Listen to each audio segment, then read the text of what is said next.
I will now call the Tuesday, May 12th legislative meeting to order. Good evening, everyone. We will start with the Pledge of Allegiance and the Statement of Acknowledgement. Dr. Whiting.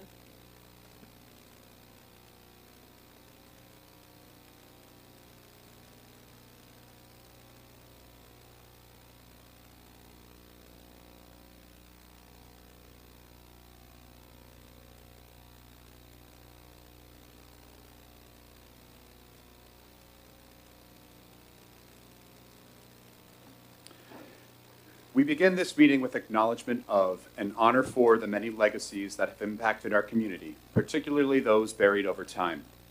Acknowledging truth is critical to building mutual respect and connection across all barriers of heritage and difference. Cheltenham Township stands within the Lenape-Hoking, the ancestral homeland of the Lenni Lenape civilization. Their people were, and still are, caretakers of this land and its rivers, and their legacy continues. We pay respect to their elders, past and present.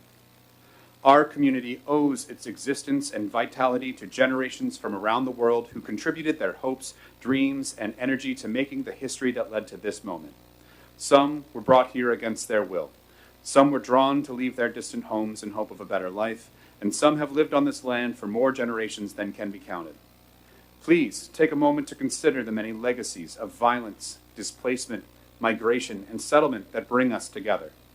As a school district committed to fostering intellectual curiosity and discourse in service of social justice, join us in uncovering such truths. Thank you, Dr. Whiting. Ms. Hatcher, could you please take the roll call? Good evening. Ms. Mia Blitzstein, Present. Mr. Charles Burdell Williams, Present. Mr. Zachary Epps, Present. Ms. Jenny Loney, Present. Ms. Leah Mulhern, Present. Ms. Robin Murphy, Present. Mr. Daniel Schultz, Present. Dr. Caroline Watts, Present. Dr. Ross Whiting. Present. Thank you. That concludes our roll call. Thank you, Ms. Hatcher. We will now move on to public comment on agenda items only. Any Cheltenham resident, taxpayer, or school district employee is permitted to comment on agenda items. At this time, speakers' comments will be limited to 3 minutes or less. If you are on Zoom, please raise your hand and you may participate that way. If you are in the room and would like to make a comment, you may come to the podium now.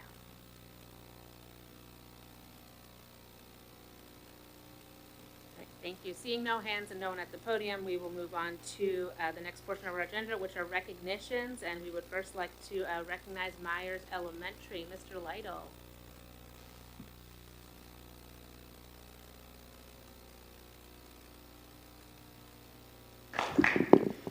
Greetings, everyone, and thank you for the microphone. I usually have to hunch over, but I'm very appreciative of you guys thinking of me. Greetings, board members, teacher staff, central office administration, and community. It's truly an honor to be here today to highlight some of the great things that are happening at Myers Elementary School. You can change the slide. At Myers, we work very hard to root everything that we do in our core values, because those values truly serve as the foundation for the growth, progress, and positive outcomes we are seeing in our students each and every day. You can go to the next slide.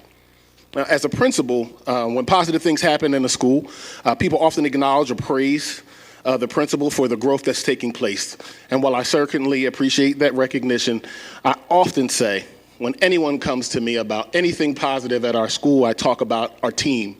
I don't say that cavalierly or as an inauthentic moment as a martyr. I really do believe that team is essential to our progress.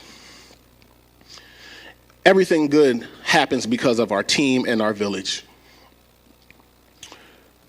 There's tremendous power in having like-minded people who are passionate about teaching, learning, deeply dedicated to children, and willing to work beyond their own perspectives in order to work collectively towards student outcomes.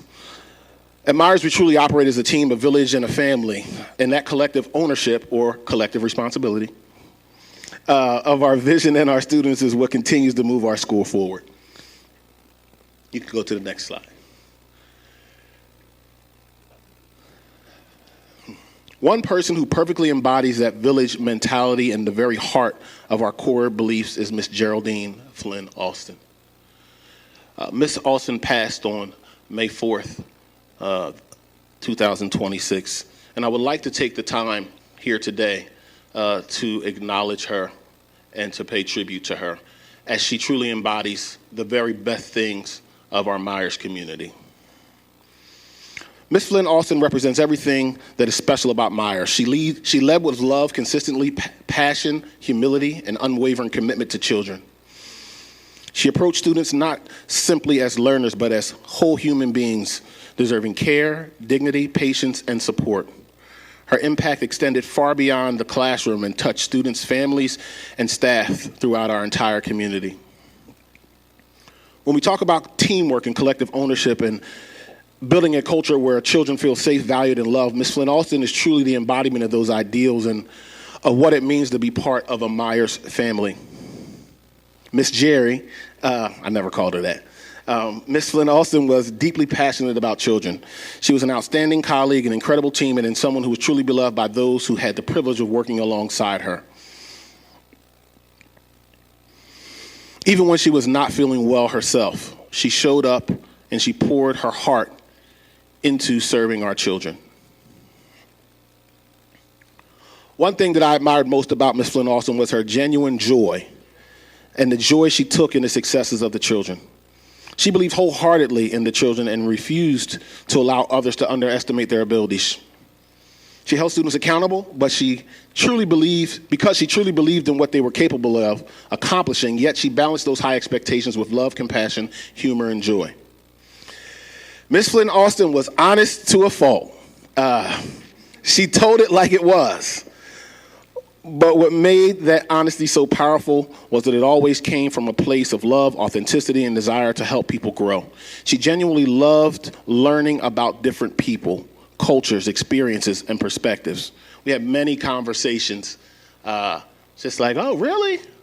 Or what does that mean? And we would just have that rich dialogue of diverse people all working together to support our children. She was perfectly imperfect, and in many ways the very definition of someone that was authentic. She was open, accepting, compassionate, and always willing to go above and beyond for others. Whether it meant giving one the shirt off her back or buying a child the shoes that they needed for their feet, she consistently led them with generosity, empathy, and love. You can go to the next slide.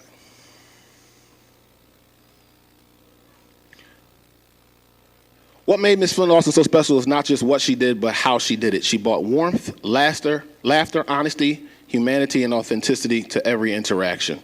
She could make you laugh when you needed it most. She would speak the truth. She would speak the truth and remind people of what truly mattered. She showed up every day with passion, purpose, and heart. As I close my remarks about our highlights, you can go back to the previous slide. Instead of taking a moment of silence, I would like to honor Miss Geraldine Flynn Alston in a way that truly reflected who she was and how she lived. She would not want us sitting quietly in sadness. She would want us connecting, talking, uplifting one another, and leading with heart, just as she did each day. So please, at some point, take a moment to honor Miss Flynn Alston by doing what she did so naturally. Make someone feel seen, valued, heard, or cared for.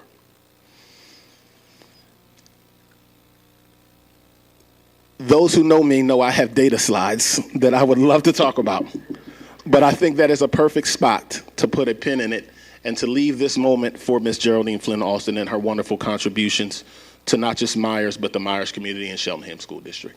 Thank you all.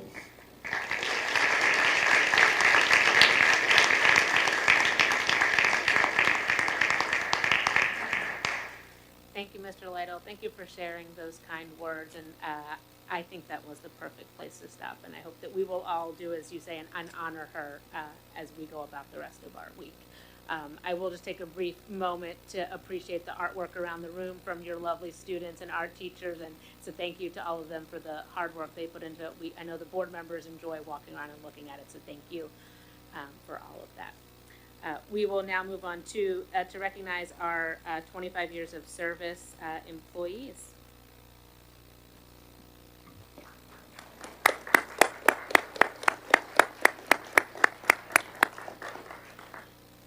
So before we begin the recognition, just a brief comment that kind of frames what this 25-year of service celebration embodies. Tonight, it is our honor to formally recognize the monumental commitment of our employees who have reached 25 years of service. This milestone represents a stellar mix of academic and operations experience dedicated to a singular purpose, connecting with, investing in, and guiding the students of Cheltenham School District. Our educators have spent a quarter century improving teaching and learning while advocating for student growth, while our operations staff have worked to facilitate collaboratively to mobilize the vital resources that support our schools. We offer our deepest gratitude for your dedicated years of service. And at this time, we're going to start with Dr. Pimentel with recognizing Ms. Kathleen Silver. Ms. Silver? Oh, actually, it's going to be Dr. Savage. Come on up.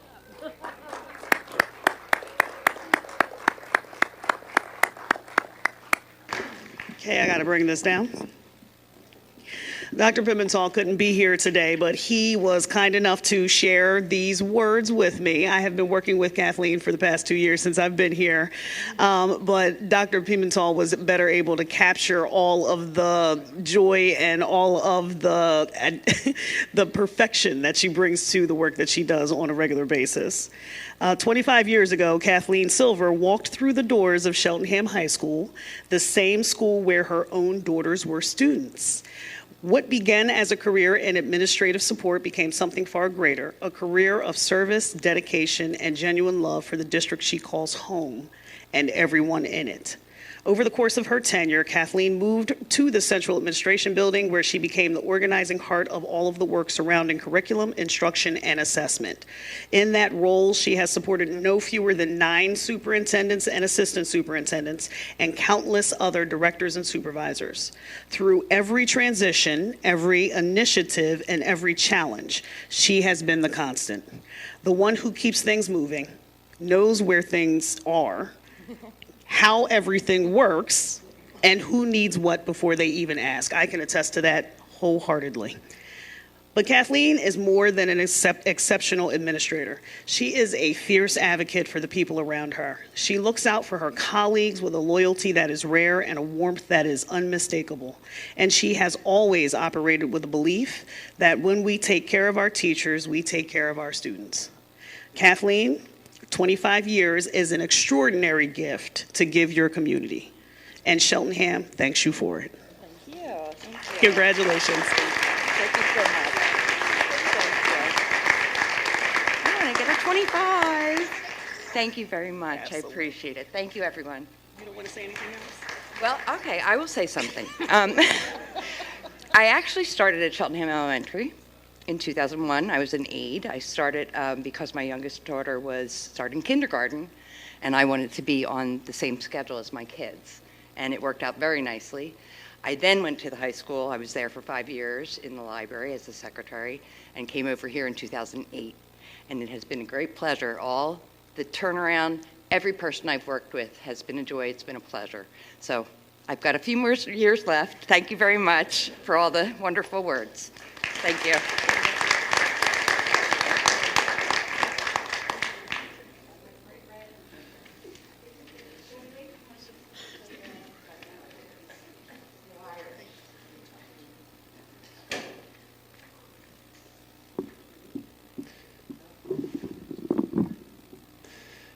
Good evening, Patty.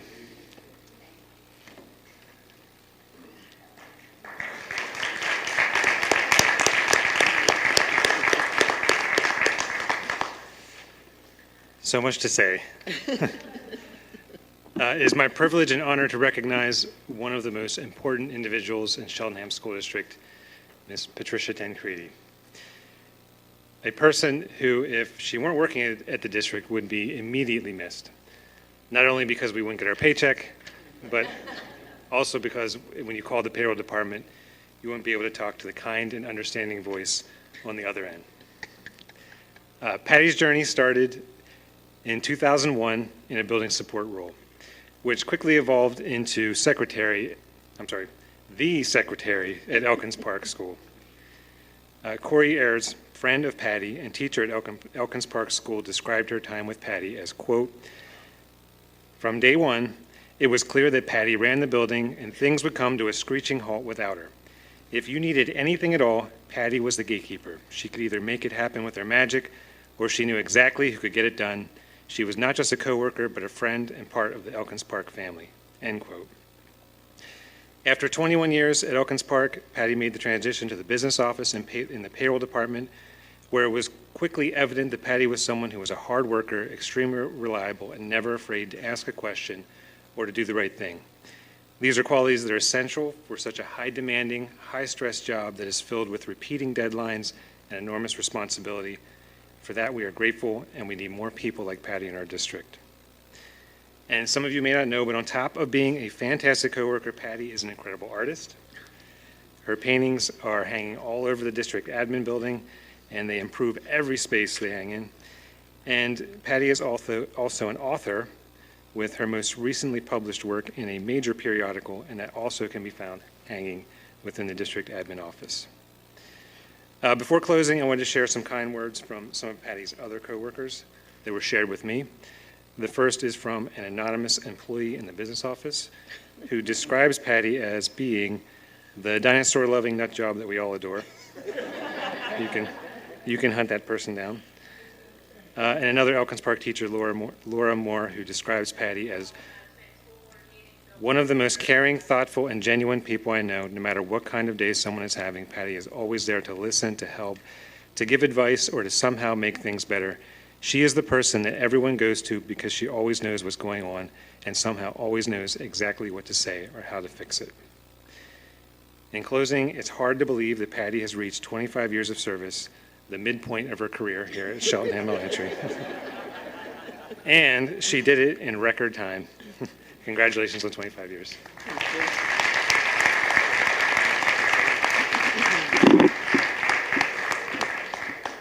Thank you. Thank you so much to the board and to Josh. It is my pleasure to work for him in the business office in Nelson. Once again, like Kathleen, HR sent a flyer home looking for substitute aides, and I thought, oh, I'll do a lunch recess once in a while. I'm not really sure what happened, but here I am, 25 years later. So thank you very much for being acknowledged. Thank you, Josh.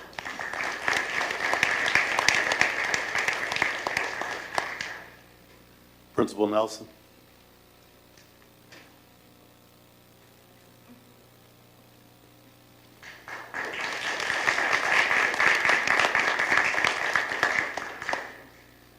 So schools have heartbeats, buildings have heartbeats, and I quickly realized when I got to Cheltenham Elementary that Miss Stephanie Summers is one of those heartbeats. Stephanie began her journey with Cheltenham in 2000. She started as a long-term substitute at CES. She spent all of her years teaching third grade, second grade, fourth grade, and now is teaching the inaugural fifth grade class at Cheltenham Elementary. She graduated from Temple University as a business major and spent 10 years traveling and modeling professionally. But her impact extends far beyond everything that she's done at Cheltenham Elementary. She has been the longtime social committee president. She has a special gift for bringing people together and making others feel cared for. Whether organizing monthly staff breakfasts, celebrating birthdays, coordinating flowers, gift baskets, baby showers. I mean, I've seen so many emails coming from her in my short time there, all the things that she's coordinating. She has spent years building community at Cheltenham Elementary. In my time there, I've seen that not only does she have great ideas, she gets that work done too. She doesn't just come talking about what we should do, she does it.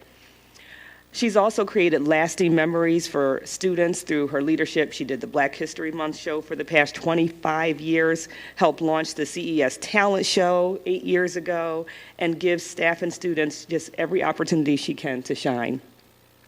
A colleague had this to say about Stephanie this past Teacher Appreciation Week, and she said, Mrs. Summers has consistently demonstrated a strong commitment to our students throughout the year, going above and beyond to support their academic and personal growth. Her dedication is evident in the thoughtful planning of her lessons, her responsiveness to individual student needs, and the positive, inclusive environment she fosters in her classroom. She builds meaningful relationships with her students, encouraging confidence and engagement while maintaining high expectations for success. Through her consistency, care, and professionalism, Mrs. Summers has made a lasting impact on both her students and the school community. They love you. But Stephanie's greatest pride is her family. She speaks so lovingly about her daughter, Chrissy, who is a proud graduate of Cheltenham High School and Temple University as well. And she continues to make her smile along with her husband and their 3 children. She's got 3 wonderful grandchildren. Stephanie, thank you for 25 years of the commitment, joy, leadership, humor, and heart that you've brought to Cheltenham Elementary. And while I've just been with you for just a few short weeks, I have seen the impact that you have made, and it will be lasting. You're amazing. Thank you.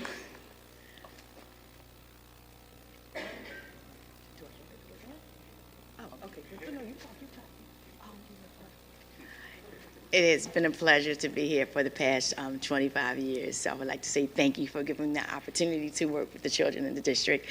And I am a proud parent. My daughter is a graduate, and I have several nieces and nephews that are also graduates from Cheltenham High School.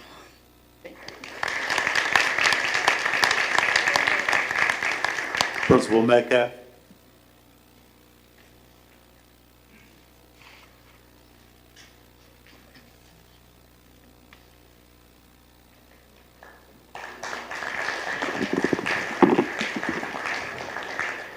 Good evening, everybody.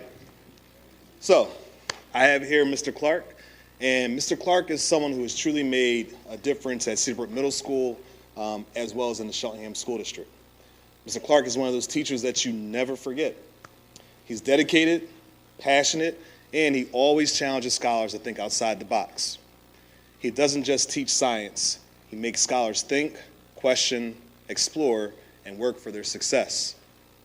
I've always believed that there are 3 things you need to be a great middle school teacher. The first, you have to be crazy about kids. Second, you have to be crazy about the subject that you teach, and in this case, Mr. Clark teaches science. And third, you need to have some crazy strategies to actually get middle schoolers to learn the material and stay engaged. Mr. Clark has all 3. I can definitely also speak of this from firsthand because my daughter, Simone, also had Mr. Clark. And I will tell you this, she's never had, she had 1 B in high school, right? But she almost had a B in Mr. Clark's class. And I remember I'm going off script right now, right? And I remember, that's what I do, right? But I remember her coming to me and really concerned because she never had a B. And, you know, what does a good father do? He encourages, her to go talk to the teacher, find out what you have to do. And the one thing I value the most is that Mr. Clark did not just give her an A. She stressed and worked hard for that A. There were no handouts. And he definitely didn't accept mediocrity. So he pushed his scholars because he knew that they were capable of doing more. And one of the things that really stuck with me was something that Simone had said when she went to Cheltenham High School. And the thing that she told me is that she really felt prepared for high school because of the workload and the amount of, experiments and projects that she had to do because of Mr. Clark. And that says everything right there. So a great teacher doesn't just help scholars pass a class, they prepare them for what comes next, and that's exactly what Mr. Clark's been doing for 25 years. So I want to thank Mr. Clark for all of his hard work. Thank you for challenging our scholars. Thanks for everything you've done for Cedarbrook Middle School over the years, and congratulations on 25. Thank you.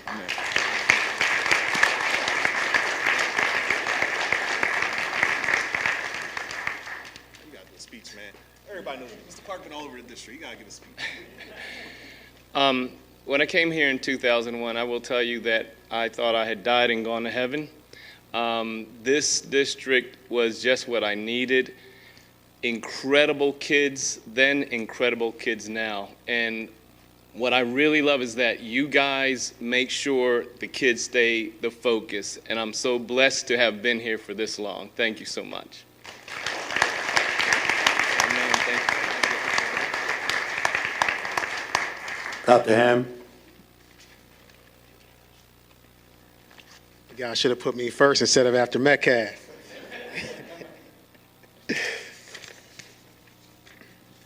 But thank you. It is an honor. I am getting to recognize 2 teachers today from my staff.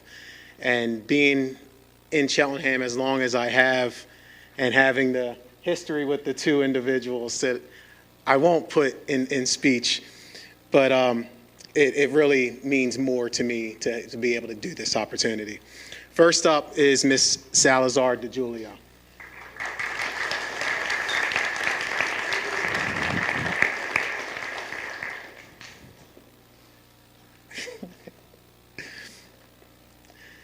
Ms. Salazar DeJulio began working for the school district in 2001. And when she told me this, I laughed because she said she came in as the youngest person in her department. In fact, she still remembers vividly, like it was yesterday, that every time she walked the halls, she was constantly stopped by our security staff because she was asked for her hall pass. She has many amazing memories from her years at Cheltenham. Some of the moments she cherishes the most are the years she spent helping students grow outside of the classroom while serving as an advisor for both the Key Club and the Organic Farm Club. These opportunities allowed her to connect with students on a deeper level and help facilitate meaningful community service experiences. She also shared one of the most important memories for her, which was meeting her daughter and having the opportunity to help guide and support her growth into the young woman that she's become today. While being an educator is not an easy task, one of the things that has kept her going over the past 25 years is her love for being in the classroom and the energy that young people bring into the space. She also values the opportunity to learn from her students and form those lifelong connections as she watches them grow into young adults. I would like to thank Ms. Salazar DeJulio for her 25 years of dedication, passion, and service to the students and families of Cheltenham High School.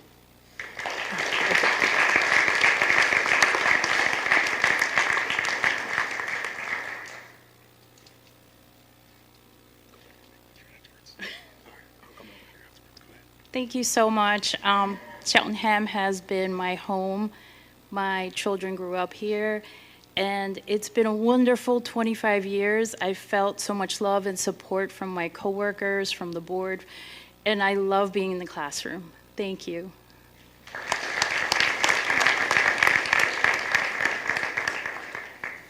One more. Up next, we have Mr.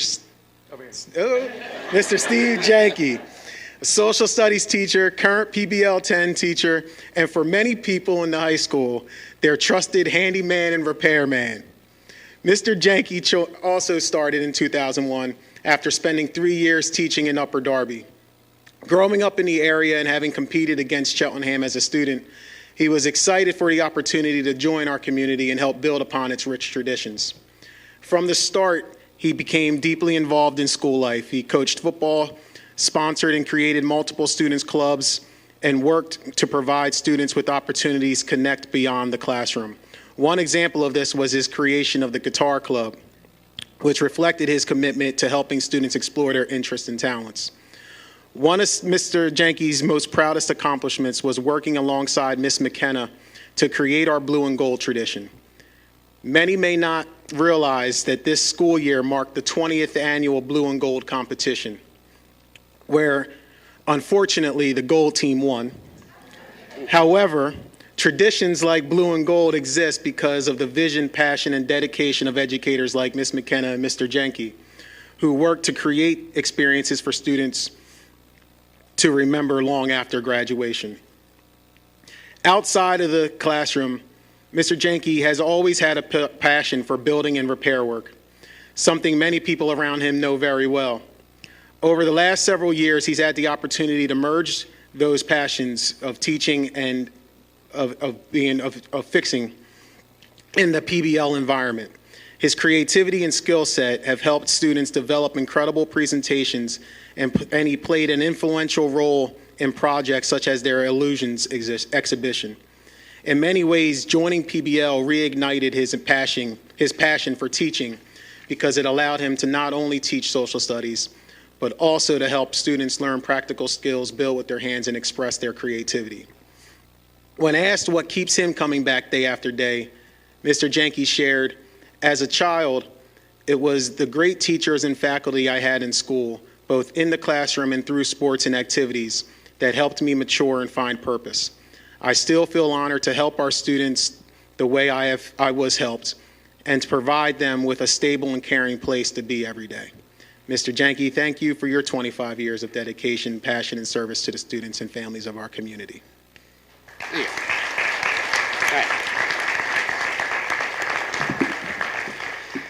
Thank you.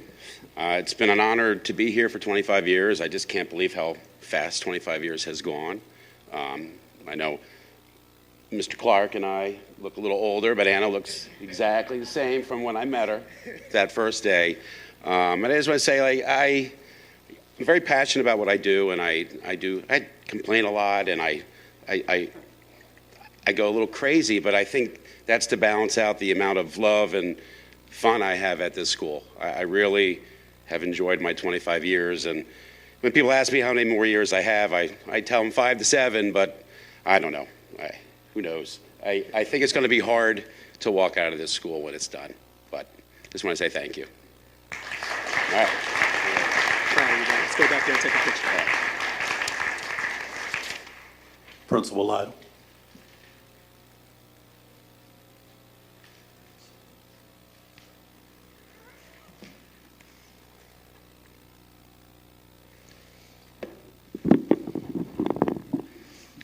I have the honor of recognizing 3 teachers from Myers Elementary School, the first of which is Miss Giza.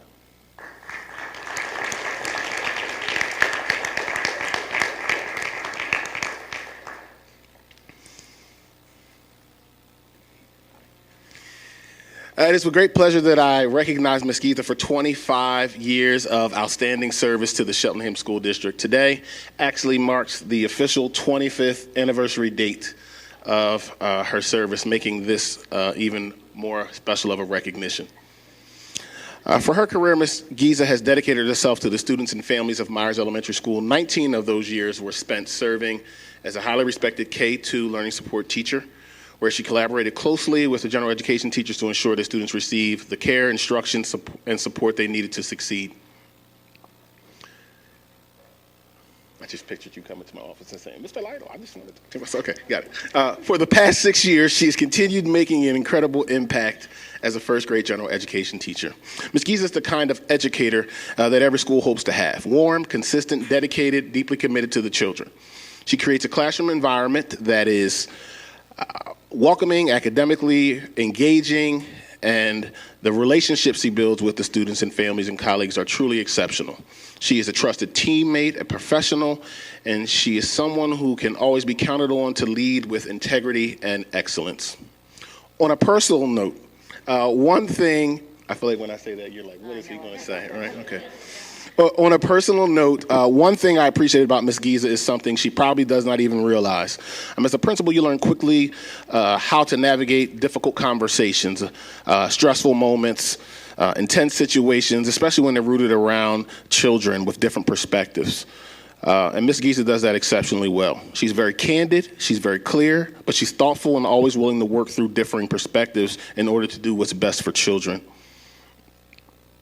And perhaps my favorite part is that no matter how difficult that conversation is, when we come back to work the next day, we're good. We have children at the center, and we have a great respect for the perspectives of everyone in our building. She's unwaveringly consistent, authentic, and she has tremendous respect by her colleagues and who are fortunate enough to work alongside her.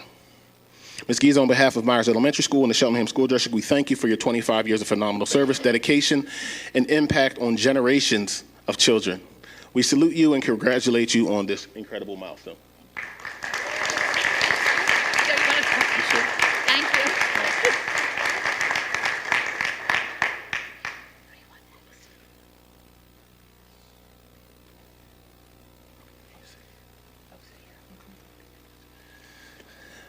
you. Ms. Kilpatrick.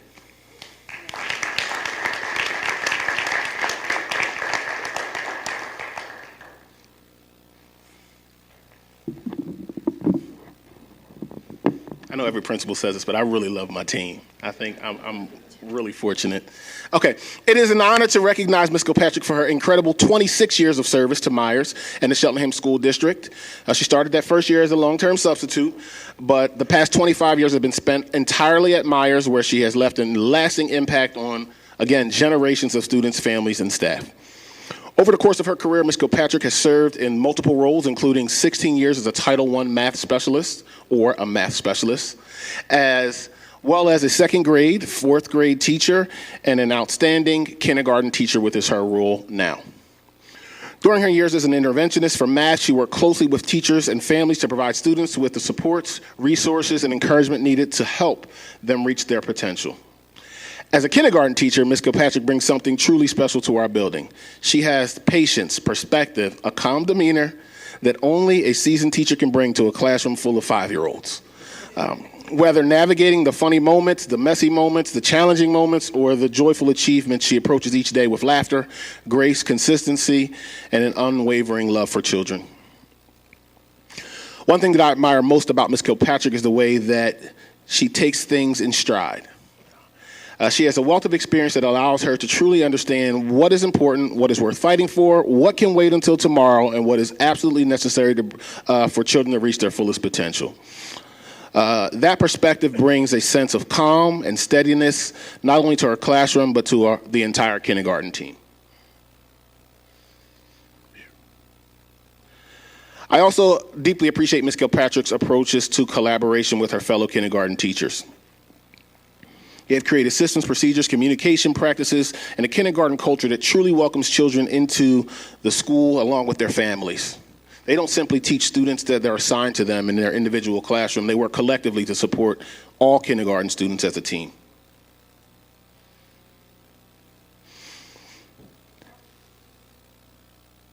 What makes Ms. Kilpatrick exceptional is her ability to put herself in the shoes of a 5-year-old. Entering school for the first time, she instinctively understands what they may be feeling, what they may need emotionally, academically, and how to help them feel safe, confident, loved, and successful. Her ability to teach children while simultaneously make them feel cared for is truly second to none.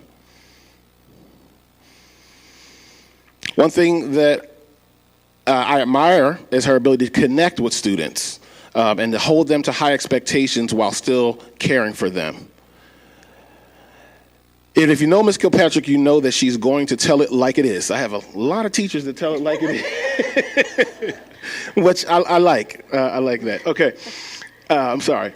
She tells it like it is, honestly and unapologetically, but somehow in a way that still makes you laugh while hearing exactly the message you needed to hear.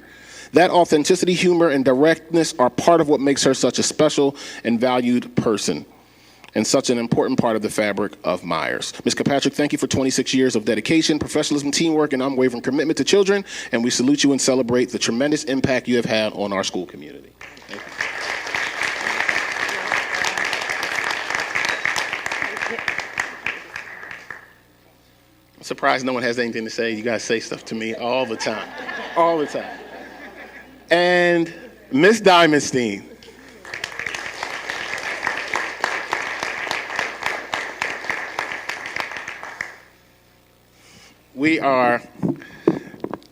I'm going to stick to the script. Okay. I truly appreciate Ms. Diamondstein and the relationship that we have. We teach each other. We always talk about culture and perspective. She teaches me words like mashugana, right? All those types of, so we exchange ideas, and I truly appreciate that. It gives me great pleasure to recognize Ms. Diamondstein for 25 years of dedicated service to the Cheltenham School District. Over the course of her career, Ms. Diamondstein has served students and families across multiple schools, including Cheltenham Elementary and Myers, of course, the home of the Peace Train, where she has spent the majority of her career making an extraordinary impact on children. Through those 25 years, Ms. Diamondstein has worn many hats, being a challenge teacher, first grade teacher, third grade teacher, fourth grade teacher, and a math specialist, serving students with Tier 2 and Tier 3 interventions. No matter the role, grade level, subject area, she has consistently demonstrated an exceptional understanding of teaching and learning and an unwavering commitment to children. Ms. Diamondstein is probably one of the most genuine people I've had the privilege of working with. She often comes by and she'll say, "How are you?" And then we usually give a rote response, "I'm good," or "I'm okay." And then she'll stop and she'll say, "No, how are you?" Or "Are you sure?" And it's one of those, it's in those moments that we slow down and kind of just connect and have a moment of humanity. And I appreciate those moments, so thank you. She's incredibly authentic, caring, meaningful relationships with students and staff. Children absolutely love Ms. Diamondstein. They love being in her classroom. They love learning from her, and they love the way she makes learning engaging, meaningful, and personal. She approaches teaching in a way that makes children feel like they are part of her extended family, and that sense of care and belonging is something students carry with them long after they leave her classroom. Ms. Diamondstein is also an exceptionally resourceful and deeply knowledgeable person about instruction. One of the things that makes her especially impactful as a math educator is her ability to move beyond simple learning procedures. She helps children truly understand the why behind the math concepts, scaffolding the learning in a way that builds long-lasting conceptual understanding rather than temporary memorization. Beyond her skills as an educator, Ms. Diamondstein brings honesty, thoughtfulness, warmth, humor to every interaction that she has. She reflects deeply, communicates authentically, and always keeps children at the center of her work. Ms. Diamondstein, thank you for 25 years of outstanding service, dedication, and impact on the students and families of the Cheltenham School District. We celebrate you, we appreciate you, and we salute you for the incredible difference that you have made in the lives of so many children. And I would love for you to say something to them.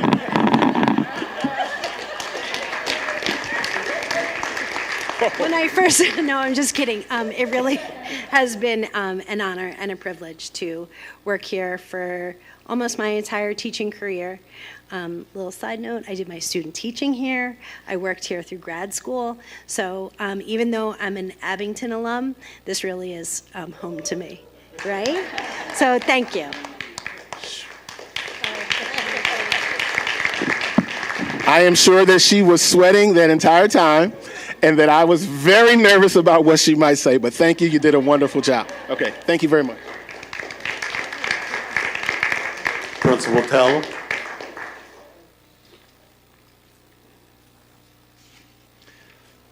Like Mr. Lytle, I love my team too.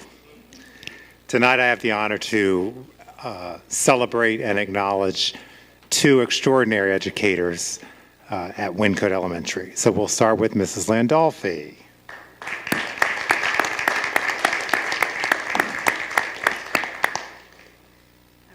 All right. These remarks will be surprisingly brief because we will have another opportunity to celebrate Mrs. Landolfi next month on the occasion of her retirement from Cheltenham School District. For 25 plus years, Mrs. Landolfi has been part of the Wyncote family, working primarily with our K-2 students who receive both itinerant and/or supplemental learning support. She has written numerous IEPs, met with countless parents, mentored generations of students, supported teachers, paraeducators, and even brand new principals on how to collect and interpret data. And she has supervised more student teachers than I can count who are fortunate enough to be in her care. Most importantly, she has celebrated student growth over time. Even the most incremental growth warrants a celebration with laughter and cheers.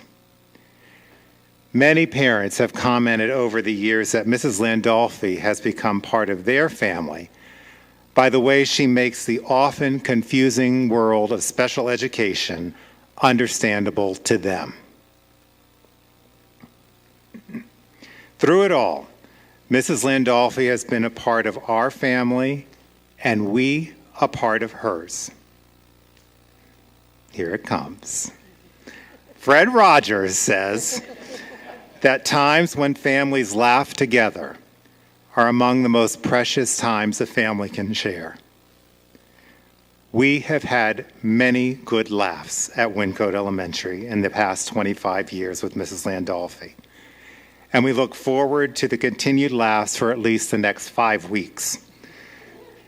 And then you head off to share laughter and love with your family, including your 3-day-old great-grandson. Congratulations, Lisa, on this milestone achievement.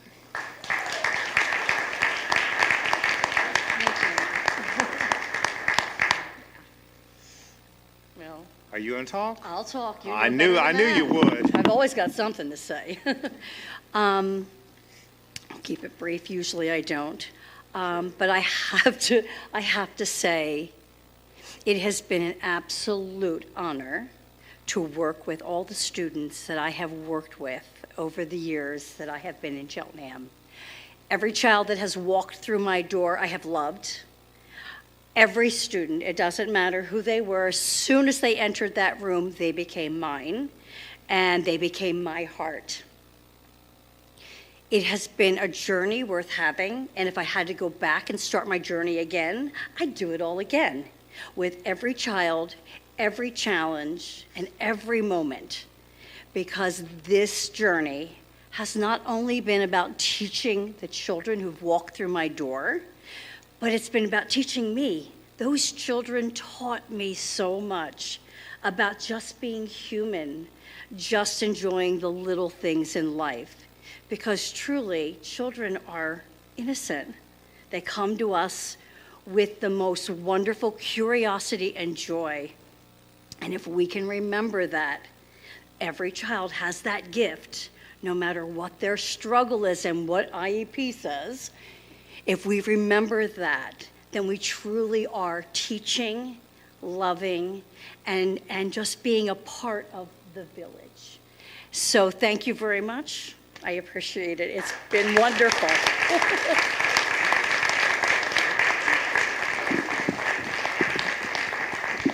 Lisa, save those comments and you can reprise them next month. Dr. Schalk.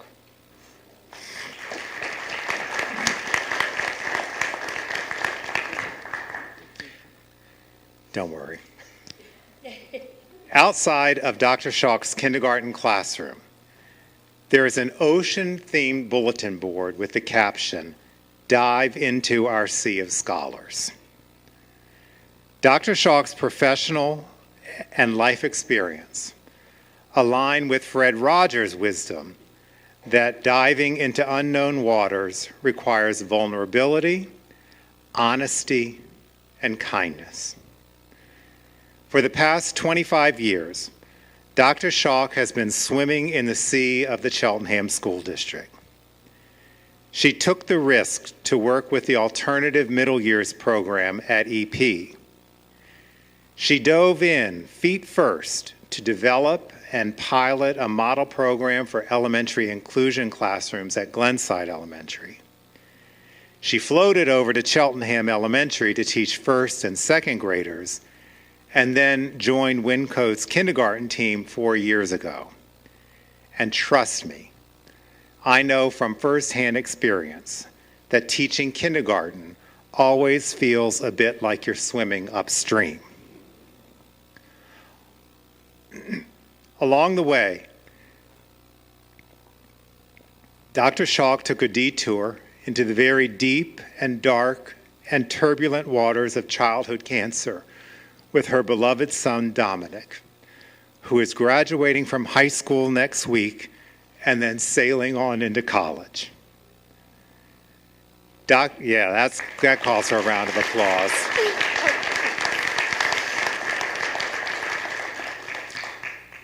Dr. Schalk always navigates these waters with honesty and kindness, constantly throwing life jackets to students who need some additional support before they can learn to swim on their own.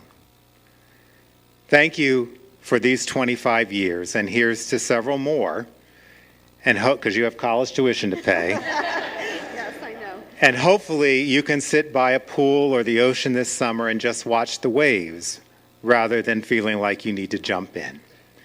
Congratulations, Angel, on this professional milestone.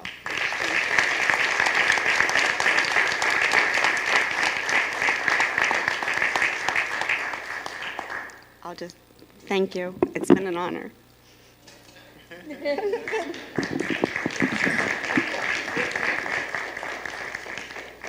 Please note, she cried, I didn't.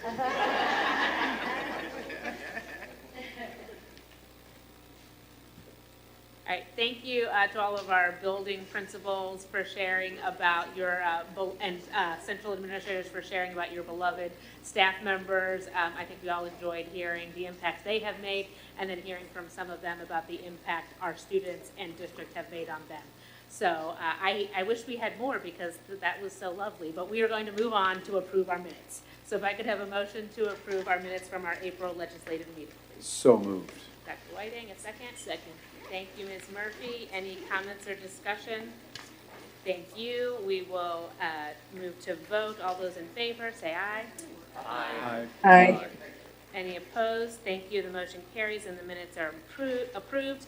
Next, we will hear from the high school from Ms. Stryker with the student council report.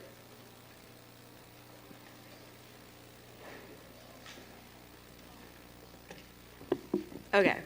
Good evening, everyone. My name's Elizabeth Stryker. I am a member of Cheltenham Student Council.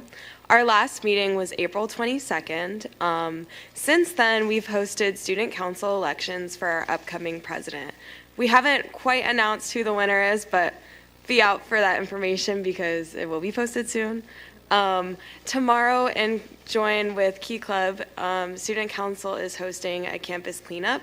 So feel free to come and help clean up the school. We're just going to be going around campus and cleaning up litter. On April 30th, the Student Council hosted a blood drive in partnership with the Red Cross. So thank you to everybody who gave your blood, and thank you to the Red Cross for our partnership and continued partnership, because we do our blood drives every single year, at least twice a year. Our environmental committee is currently in the process of organizing a thrift event that will be, it'll be done by the end of the year. We have a tentative date. We're just waiting for it to be event approved, but it'll be really cool. Students can donate clothing and then come back later to explore inventory and buy clothes, and it'll be a good way to get some reduce, reuse, recycle in, I think. Our class of 2027 hosted their junior prom on Saturday at Arcadia's campus. It was very cool. I hope everybody who went had a good time. As an organization, we've been doing some housekeeping just to get things ready for the next year. Each committee has recently conducted interviews, and anybody who's looking to join student council can reach out to Ms. Vargas or Mr. Festuca for more information. I conclude my statement. Thank you, guys. Thank you. Lizzie. You said if anyone wanted to join with the campus cleanup tomorrow to come on over, so what time should It's people at meet you? 2:30. All right. 2:30 after school. Great. Thank you. All right, thank you. Next solicitor's report, Mr. Diazio. Thank you, Ms. Mulhern. Yes, the board had one executive session on May 2nd, 2026. There were a number of administrative personnel items discussed at that executive session. Thank you. Thank you, Mr. Diazio. Superintendent's report, Dr. Scriven. Yes, good evening. It's my charge always to bring forth the superintendent's report. And if we could go to the first slide, I know that there is a lot of noise out there around me right now as superintendent.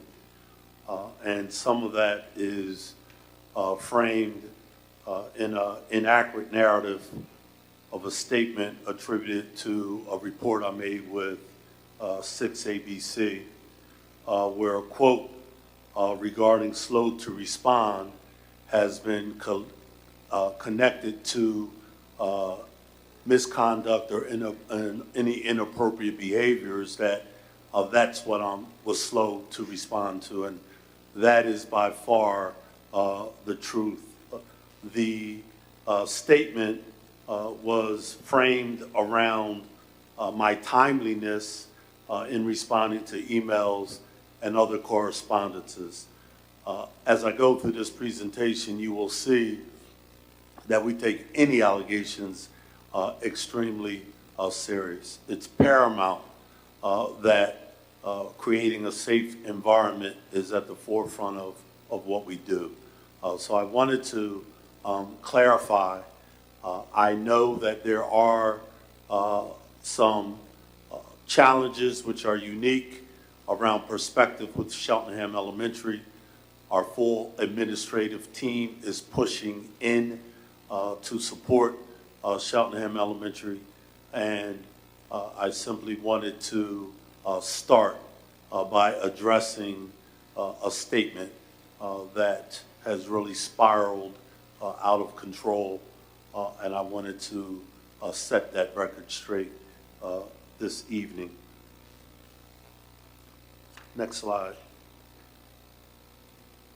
There were two administrative trainings that we've held as a district. One was dealing with the investigation process from our district solicitor, and the other was grounded in our process for incident reporting procedures. On November 18th, we had a full principal training, K through 12, where we went over in detail a process on investigations. There were a lot of information that was covered, and there was a structural framework which we do follow. When we talk about the legal rationale of investigations, when we talk about our responsibility as being mandated reporters, that is something that we take extremely serious. That is something that we do not let significant periods of time elapse before we address. And these are trainings that we have annually to make sure that our principals are consistently implementing practice and policy across the district. Next slide. We also had a detailed training around serious incident reporting, what that looks like versus a minor incident versus a serious incident, and what the protocol for documenting and reporting looks like. As we move forward with the work, I think it's going to be important that we clearly communicate what our processes are. We do have a lot on our web. Specifically at Cheltenham Elementary, we will be having some small group sessions where we can collect from community stakeholders what is it that they need more of. We're currently going through our strategic planning process, and one of our pillars, which is a foundational pillar which is going to undergird all 5 of our pillars, is around diversity, equity, inclusion, belonging, and engagement. We're going to also work on having a parent and community engagement pillar, which will also undergird underneath Debbie. I think that those are important pieces that have to be elevated, and that has become extremely evident in some of the voices and comments that I have heard. We know that we are charged with meeting the needs of all students, and we are definitely taking that seriously to make sure that we are holding ourselves accountable for doing what is necessary to gain back some of that relational trust, which I believe potentially has been freed. Next slide. When you look at the combined impact of these two trainings, it's really to address a full life cycle of school safety events. And this is going to be a good segue for me to feed into that. If I was not taking the voices of the community seriously, we as a board and as superintendent would not have moved forward with engaging the Center for Safe Schools. Next slide. I just want to give you an overview of who they are. The Center for Safe Schools was formulated in response to the PA Act 44. Their work really became deeply rooted, especially in 2018 and beyond. They are aligned to PCCD, which stands for Pennsylvania Commission on Crime and Delinquency Standards. And they are involved not just within the state of Pennsylvania, but their work or their arm stretches nationally. Next slide. They used a 100-point scoring algorithm, which is grounded in 3 levels. This document will be uploaded, as all my reports are uploaded to our webpage, so individuals can take a deeper look at what those levels are and the definitions for those levels. Next slide. When you talk about the work, it's grounded in 5 assessment domains. 1 is emergency preparedness and operations. Number 2 is access control and visitor management. Number 3 is physical security and site conditions. Number 4 is the behavior, health, and student support, which we did at the secondary level and at Cheltenham Elementary School. We will also be scheduling dates for those assessments to be held at our other 4 elementary schools. And the final domain is training, climate, and policy. And under each one of those domains, you have components that are specific to defining what the assessment of those domains look like. Next slide. When you look at how the scores are banded, there's 4 different succinct bands. 1 is 0 through 30, which is critical attention is required. The next band is 30 to 60, which indicates that you are in the developing or needs significant attention. The third band is 60 to 90, which is where all 6 of our schools landed. It states that means that they're well structured and there's significant compliance by all parties. Next slide, please. When you look at the specific scoring breakdown by school, you will see that as a district, for the safety and security assessment, we had an average score of 81%. We are going to have representatives from the Center of Safe Schools come out and do a presentation publicly to the board and the community with regard to the findings, the recommendations, and what the phased approach of implementation should look like. Even though our schools are in that third band, we know that we need to level up to hit that next band, which is 90% or higher. That report will specifically outline what our next steps are that we need to take to level up to that next band. And that will be a differentiated approach based on the findings, school by school. So there will be an individual corrective action plan that will be developed for each one of our school buildings. Next slide, please. When you look at the behavior, health, and climate assessment, it's a similar score band interpretation. That assessment was done at Cheltenham High School, Cedarbrook Middle, and Cheltenham Elementary. Again, we fell in that third quartile of 60 to 90, which reflects a well-structured behavior, health, and climate, and that significant compliance is being made. Are we where we need to be? No. And I clearly recognize that and acknowledge that. They will also push in to give a corrective action feedback on findings and recommendations as it relates to the Behavior, Health, and Climate Assessment Report, and subsequently what our next steps would need to be.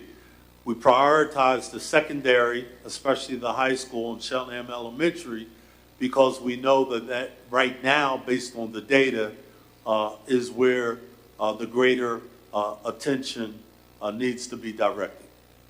So I hope this gives some clarity of where we are in process. This final report will happen early part of June, once the date has been secured based on the Center for Safe Schools availability that will be shared with our larger community. And at this point, that brings closure to my report. Thank you. Thank you, Dr. Scriven. Next is the Board President's report. I only have one item, and I just thought it was fitting to recognize that last week was Teacher Appreciation Week. I know all of our buildings had various celebrations, whether it was building administration or PTOs or parents or central administration or our CEA, Teachers Union, different groups celebrating all of our teachers and staff. And I know as one school board member, I think I speak for all of us when we say thank you to all of our teachers and all of our staff that are in our buildings every single day doing the boots on the ground hard work. We thank you for your time and energy. Next up, our committee reports. Will begin with the Montgomery County Intermediate Unit, Ms. Lohman. Thank you, Ms. Mulhern. The Montgomery County Intermediate Unit Board of Directors met on Wednesday, April 22nd at 6:45 p.m. in person and at the MCIU's main office in Norristown and over Zoom. The board received reports from each one of the MCIU's 10 offices. Highlights of the meeting included a presentation from Ben DeSantis, who is a project consultant working on student events in the Office of Organizational and Professional Learning. Specifically, he works with the Reading Olympics program, which we all know and love, and he talked about some other programs, including a Keystone competition, which is a STEM competition for grades 4 through 8, and the Chief Science Officer program, which we have students who participate in, the Dreaming Forward program, which elevates student voices to reimagine belonging in Montgomery County schools, and several other programs that are organized and managed by the MCIU. Just a little trivia about the Reading Olympics for this past year. It involves students from 156 schools, including private schools within the county, and there were over 4,500 students who participated in Reading Olympics this year.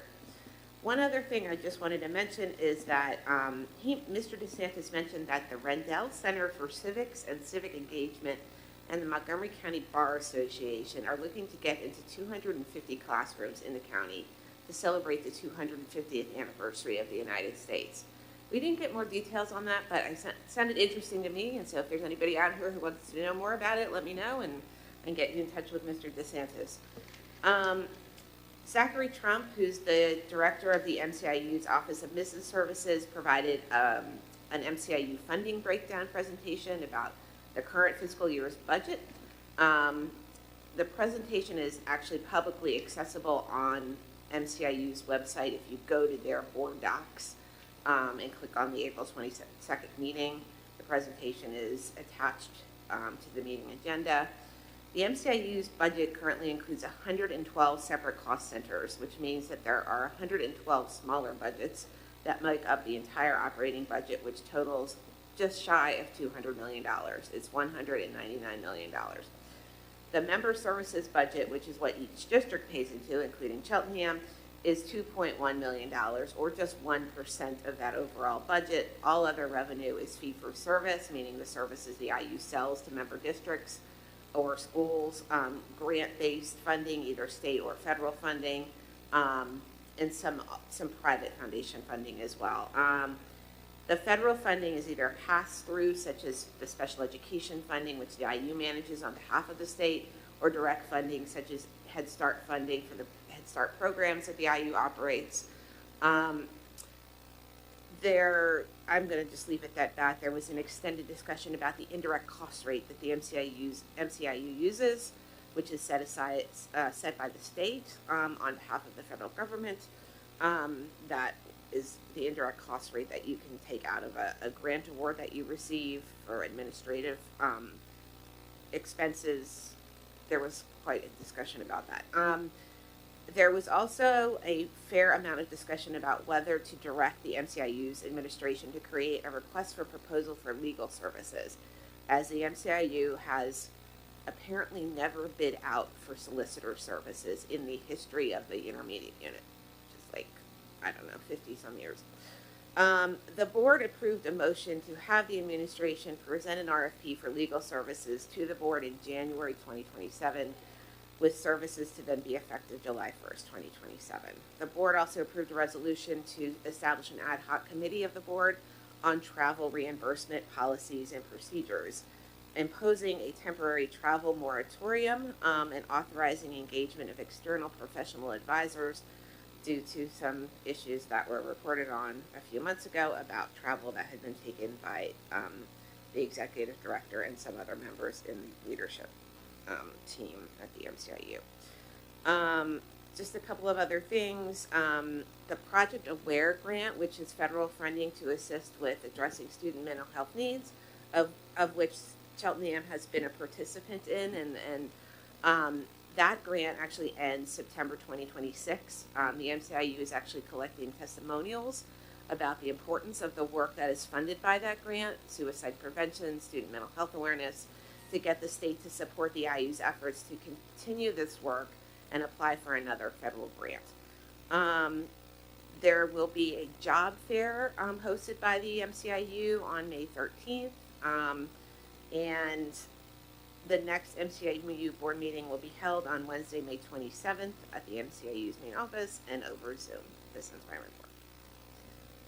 Thank you, Ms. Lohman. Next, we will have a report from the Financial Affairs Committee. Mr. Schultz. Thank you, Madam Chair. Financial Affairs Committee met on May 5th, 2026 in a hybrid format.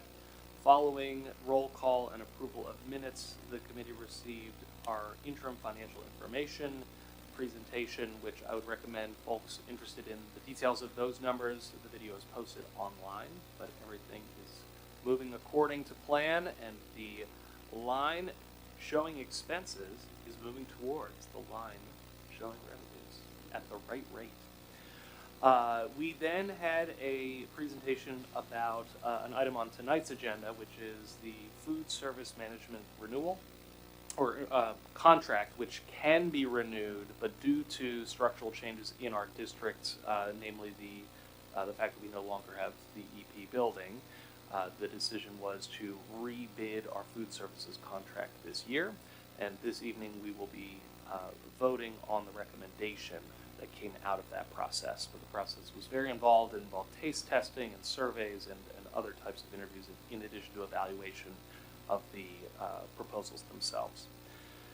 We also received a brief timeline update standard about our our budgeting process, and the fact that next month we will be voting on a final budget. So please make a point to attend the next Financial Affairs Committee meeting, which is when we will be having our final look at what that budget is being proposed as. Our next meeting will be held on June 2nd in a hybrid format and at the administration building, and that concludes my report. Thank you, Mr. Schultz. Dr. Whiting, the Educational Affairs report, please. Thank you, Madam President. The Educational Affairs Committee met on April 21st, 2026 at 7 p.m. here in the Administration Building in a hybrid format via Zoom. The meeting consisted of updates to district curricula, programs, and systems. Ms. Ferraro presented on changes to the K-5 curriculum in English Language Arts, Math, Science, and Social Studies with a specific focus on alignment to the Commonwealth's new Science, Technology, Engineering, Environmental Literacy, and Sustainability, or STEELS standards. Ms. Gurman presented changes to ELA, Math, Science, and Social Studies standards, which also focused on STEELS standards, and potential changes to middle school schedules to accommodate science as a new focus in testing and at the state. Notably, curriculum development led by Ms. Ferraro and Ms. Gurman has focused on the adoption of high-quality instructional materials, which include evidence-based, aligned curriculum and extension that can be differentiated within the context of the lesson. This year, elementary schools also added STEM as a special class during the school week. Dr. Pimentel presented on the district's approach to STEM in grades K-5, which focus on technology and engineering, and a broader set of innovation standards, including innovation, collaboration, and problem solving. Grades 6 through 9 redesign focused on STEM alignment to coding, design thinking, and fabrication, while grades 9 through 12 included a focus on STEM in the innovator pathway and proximity to the innovation lab. Ms. Keene presented information on changes to career education and work standards, which include career awareness and exploration, employability skills, personal interests, and career planning and growth and advancement. New reporting structures to the Commonwealth include career benchmarks in 5th, 8th, and 11th grades. Mr. Hoff presented in compliance with Board Policy 126, asking to review course enrollments. Based on course enrollments, administration has recommended to not run Calculus 2 Honors, AP Physics, and PBL 10 and PBL 11 at the high school next year. Dr. Savage presented on the ways testing into Algebra 1 courses have changed based on a variety of measures in 6th through 8th grade, which affect student placements in Algebra 1 in grades 7 and 8.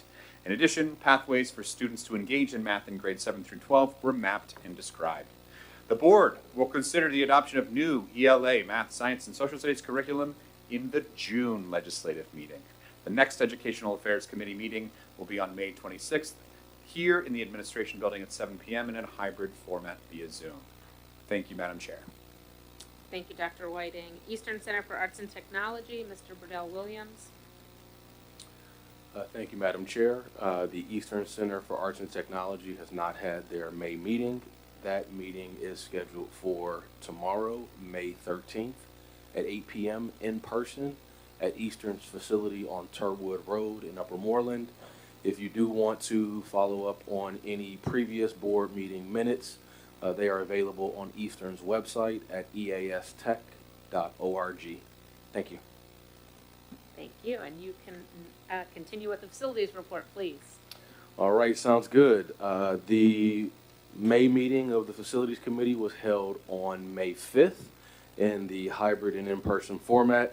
After roll call and approval of minutes, we heard some updates from the Facilities Department that might mirror a lot of what we are doing at our own homes in terms of spring cleaning and beautification at some of the schools in the district. Now that winter is officially over, I think I can say that with a lot of confidence. So we did hear about those beautification projects that are happening specifically at the high school. And then we heard an update on the 3 building projects that we have going on across the district, right? Quite a bit of construction activity happening. It's been a while since we've had this much construction happening in the school district. And so what we have currently, we heard about the high school stadium and the progress that's being made there. You will see that there is now asphalt down, so we're getting closer to having a track. There's fencing. The main clubhouse building is nearly, let me just say, it's close to being complete, but not all the way there. So still some way to go there, but happy of the progress that's been made to this point. As far as the Cedarbrook and Glenside projects, both of them have kicked off. If anyone has been around those schools, you'll see that there's some fencing already erected. There's been some grading of the surfaces and some footing and aspects of the foundations for each of the new structures has started to take some shape. So very exciting stuff for for us in the township and for our future in facilities. The last part of our meeting reflected on the finances related to each one of those building projects. I'll leave it to everyone here to spend some time reviewing those very well done financial statements.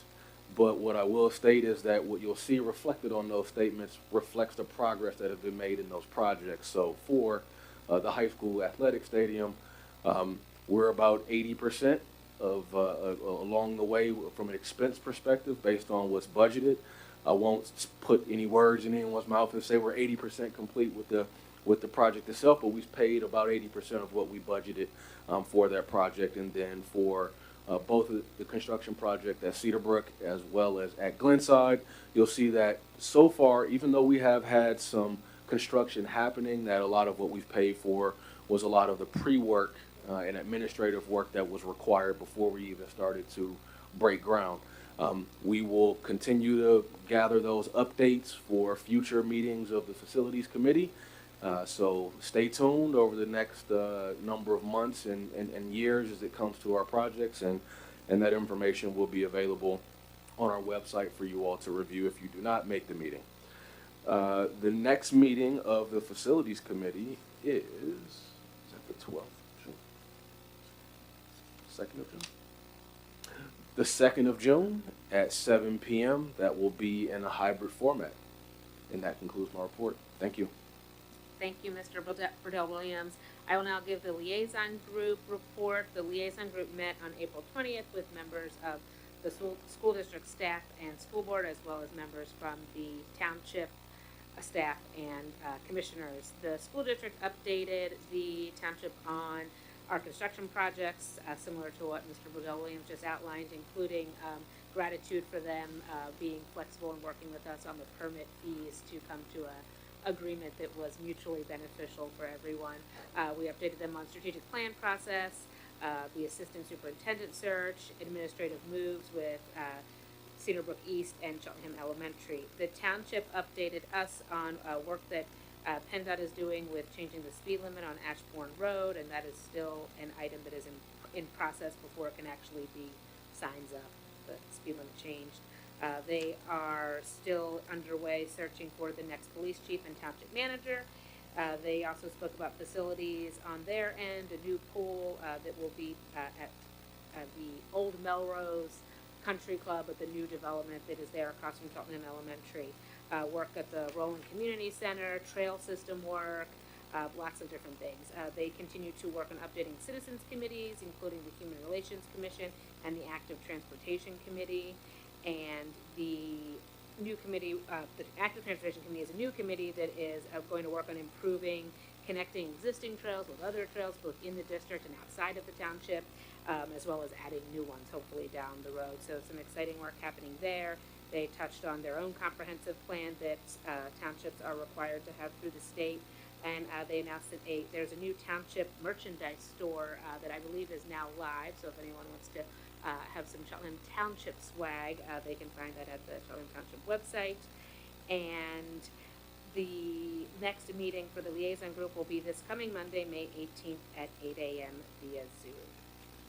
That ends that report. Next up is policy. Ms. Loman. Thank you, Ms. Mulhern. The Policy Committee met on Monday, May 4th, 2026 at 7 p.m. in person at the Administration Building and over Zoom. The meeting was chaired by Ms. Robin Murphy.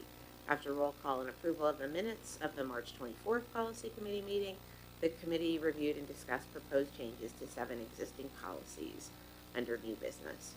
These 7 policies are listed for a first reading on tonight's consent agenda.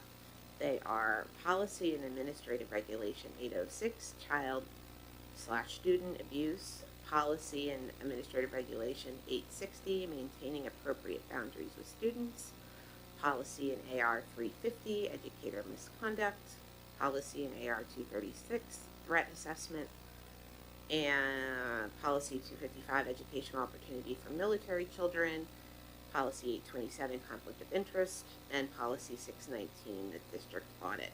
Most of the changes that have been proposed for these policies are some routine updates related to changes in state law, There were also some changes proposed to bring some definitional language that had been contained in the administrative regulations into the policies themselves. And there was some discussion from the public about the child abuse policy. There was a member of the public who has requested that because the child abuse policy generally applies to adult abuse of students, although there are 6 crimes there are 6 child-on-child crimes that are considered child abuse, but generally that policy applies to adults abuse of students. There was a member of the public who requested that the student-on-student conduct that is generally addressed in the 200 series of the board policies be reviewed, specifically policy 218 on student discipline and its accompanying administrative regulation. And there was another member of the public who also asked for school handbooks to be reviewed, both with the intent of making just leave it at that. The other, like I said, the only other changes were really to reflect some changes in state law. And then once these policies are voted on tonight, they will go back on the next policy meeting agenda for second read. The next policy meeting will be in June sometime. We have yet to pick a date, but we will decide on that soon. And this ends my report. Thank you, Ms. Lohman. The legislative update, Mr. Epps. Thank you. Good evening, members of the public still with us tonight, administration, and anyone listening. I'm Zachary Epps, a member of the Montgomery County Board Members Legislative Committee. So we meet periodically to discuss both proposed and adopted legislation at the state and federal level that impacts education and, most importantly, the districts within Montgomery County. May 4th was PSBA, the Pennsylvania State Board Association's Day on the Hill, and so a group of board members from around the county went and met in person with state senators and representatives there in Harrisburg, meeting them where they are to advocate for various priorities. It is budget season for everyone, not just our school district, at the state level as well. Last week we met with Representative Timothy Briggs, who represents a portion of Montgomery County, and he was able to share with us some positive news that there's anticipation that there will be hopefully a budget that's closer to on time, and that's progress from what we've heard previously, quite frankly, and a lot of it was leading to the fact that there's an election this year, and so folks are hoping to get some business done before that, but we'll take it, whatever the reason is. There are proposals right now from the governor that does increase education spending. It's one of the largest expenditures in the state budget. And so here in Cheltenham, there's 2 avenues. I won't get into the weeds of it, but there's 2 primary methods where the increases flow through. Here in Cheltenham, we receive increases in funding to really alleviate, or it's called tax equity supplement. So hopefully alleviating increases that we have to make in our property taxes. The following year, increased funds are awarded to the district. So there are proposed increases, but there's also proposed increases for districts to further meet the Supreme Court's decision around the state not adequately funding schools. And so that is a continuing conversation. In previous years, we've heard that down payments were made, and so we're certainly continuing to advocate that commitment is continued to be met. And so there's last month, I updated you all on a proposed bill around the high school time change. That's still sitting in committee. There's another bill. There's a lot of bills out there, but there's one that I will promote. We had a number of educators here, and there's a bill to award a tax credit for educators who have to pay for supplies out of pocket. So it's up to $500, and so hopefully that passes through, and educators who do that can take advantage of that tax credit. So again, that's not a law right now. That's a bill being discussed, and it is in the Education Committee. And that brings my report to a close. Thank you, Mr. Epps. Dr. Watts, a report from the Cheltenham Education Foundation. Thank you, Ms. Mulhern. The Cheltenham Education Foundation Board last met on Wednesday, April 22nd at Wyncote Elementary, hosted by Mr. Taylor. Just to hit the highlights, because this is the foundation's busiest period of fundraising and events. We had the third annual Race for Education, saw many of you there earlier in April. Final fundraising total was $21,500. The date for next year is already set. Mark your calendars for April 17th of 2027. That money feeds right into the next two items, which is the scholarships. 67 applications have been received for the different scholarships that the foundation gives out, and those will be announced and awarded on Monday, June 1st at Cheltenham High School. So that's very exciting. And then grant applications for the Educator Innovation Grants are open now. Applications are due the 17th, so 5 days left. The district will review those, and then the foundation reviews on June 2nd, and the winners will be notified on June 12th. So all of that fundraising money feeds right into these two important resources for our students and our educators. Another fundraiser, Cheltenham Dines en Blanc, will be held on June 20th, 2026 at Arcadia. And our next meeting will be May 27th. I believe it's Cedar Brook, Mr. Metcalf. And we will be planning for a strategic planning retreat this summer. This concludes my report. Thank you, Dr. Watts. Next up is approval of agenda items, our consent agenda. Before I take a motion on the consent agenda, I just want to acknowledge that while we have very important and exciting things on every single agenda, this particular one also includes the election of our next assistant superintendent. So Dr. Kendra Johnson, who is with us this evening, she began her career as a chemistry teacher and has done many other things through building leadership and assistant superintendent, all kinds of things. She brings experience and expertise in equity, strategic thinking, curriculum, and instructional leadership. And after the vote, we look forward to hearing from her. I will now take a motion for the consent agenda. So moved, Zachary Epps. Second, Charles Bordeaux Williams. Thank you, Mr. Bordeaux Williams. Any comments from the board on the agenda items? Ms. Lohman. Thank you. I just wanted to highlight one of the contracts that we're voting on tonight, which is Empower Ed School Solutions to provide special education and intervention services. It's what it is a contract to do an audit of our special education program. And I, as speaking as one board member, have been waiting for this for a very, very, very long time. So I'm appreciative of this administration for being willing to take this step and to get an outside eye on our special education programs as a whole and what we're doing well and what are some opportunities for improvement and where we go from here. So thank you. Thank you, Ms. Lohman. Any other comments? Mr. Epps?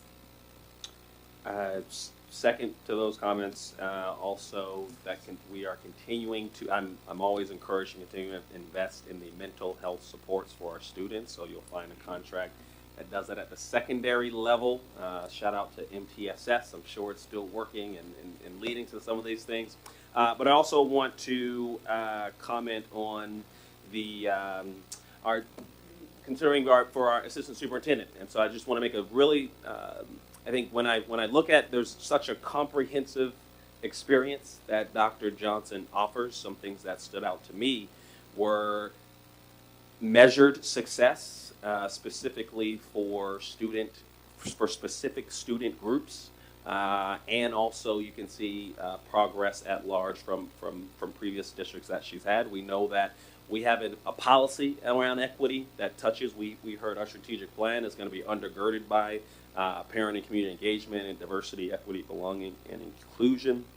And so all of those things ring true to me. And so, and then when I heard her speak, it wasn't here are the numbers and here's what changed. It was really talking about the people first and the students and we serve and then how that actually feeds to the data in the system. And so I'm encouraged by the words, by the and looking for the continued evidence as we bring forth new and folks to our team to better serve our students. Thank you, Mr. Epps. Mr. Schultz. Thirding Ms. Lohman's comment and seconding Mr. Epps' comment. No, I just wanted to give a very warm welcome to our soon-to-be new assistant superintendent. The past 2 weeks, we've, as a district, been reeling is a strong word, but there have been a lot of things that we have been thinking about here as a board member and witnessing how much time, energy, dedication all of our administrators put in. I'm grateful to have another incredibly talented, skilled administrator in this building. I was just doing some math about, we have roughly 4,000 students. And if you amortize the amount of hours in a year a single administrator has, it's about 1 hour per student. Right? And so when we're thinking about communication and when we're thinking about all of the things that go into a school system, our administrators need to put in place systems that leverage more than an hour of their time per student. And that is what they do. And that is what that 30 years of experience that's about to be part of our district is going to bring us. So thank you for applying. Thank you for to the team that did the interviews, and I'm excited to see what happens next. Thank you, Mr. Schultz. Dr. Whiting. Second, Mr. Schultz. Third, Mr. Epps. Fourth, Ms. Lohman. Just want to take a moment to recognize the 19 people who jumped through all of the hurdles to volunteer for our district. It is not easy to do that. Our external district activities and even some of our internal district activities would not run without the people who are dedicating time to this work. And I want to take some time to acknowledge them. Thank you. Thank you, Dr. Whiting. Any other board comments? All right, we will have a vote on the consent agenda. All those in favor say aye. Aye. Aye. Any opposed or any abstentions? Thank you. The motion carries. Dr. Scriven, before I invite Dr. Johnson to greet us, would you like to share a few words? I'd just like to be one of the first to welcome you to the district. I thank you for committing to the work here, even knowing what we're currently navigating, coming in with your eyes wide open to the best of the ability, because you never know what you don't know, but knowing that you have the repertoire of skills that have well prepared you for this opportunity. So welcome. Please come to the podium. I know you had a few remarks, and excited to have you.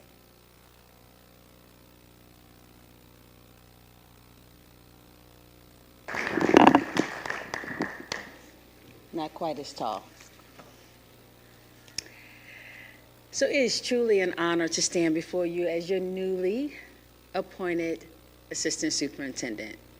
I would like to extend sincere gratitude to you, Dr. Brian Scriven, the superintendent, as well as to the Cheltenham School Board, and all of the individuals who were involved in this very comprehensive search process for entrusting me with this opportunity. I do not take this appointment lightly. I stand before you with humility, and I'm grounded in this idea that who we are and what we bring should be centered on doing what is right by students first. With nearly 3 decades of experience, I've had the privilege of serving first as a classroom science teacher. I'm very proud of my experience in a classroom. Also as a school-based administrator, as a central office leader, as a curriculum writer, as a higher education leader, as an attorney, and also as a superintendent. Across all of these roles, 3 truths remain consistent. 1, education changes lives. 2, the people closest to students matter most. And 3, superintendents need individuals who are thoughtful, strategic, and understand that both the work contains a responsible mindset and someone who understands the urgency and complexity of moments. Having sat in the seat, I understand the weight of decisions. I understand the urgency of challenges, and I understand the importance of trusted collaboration. I stand ready to serve you and with you, Dr. Scriven, as well as the community. And I would do so with integrity. But I cannot let this moment pass without thanking the teachers. We just celebrated Teacher Appreciation Week, and I believe firmly that teachers are the heartbeat of our schools. They inspire, they support, they challenge young people to see in themselves some things that they can't see sometimes. And I believe that when we invest in teachers, when we honor teachers, we know that they can bring out the best in students. I also believe deeply in centering student voice. I understand for me that students are not just simply recipients of educational decisions. They are, in fact, our partners in what they need to learn. We need to look at them and experience them as active learners, understanding that their lived experience, that their aspiration should not only shape what we do, but actually prioritize what we do. Equally as important, on May 1st, we honored our principals for National Principals Day. Research reminds us that school-based leadership comes only second to classroom experience in terms of shaping what happens for children. Our school principals and school leaders create conditions for teaching and learning. And when we organize ourselves around supporting school leaders, they are able to do what is best for children. And I commit to doing that for you, school leaders. Further, I understand that meaningful progress requires authentic collaboration. Therefore, I look forward to partnering with educators, union leadership, families, community organizations, business leaders, faith-based leaders, my, of course, higher education partners, and students, because you are our servants that we need to make sure that we are meeting the needs of. Family voice remains essential because families, you are our students' first teachers, and I believe you are the strongest advocates. As we move forward together, my commitment will be simple. Lead with integrity, listen intentionally, advocate courageously, and remain relentlessly focused on doing what's best for children. And for me, what's best is not unilaterally defined.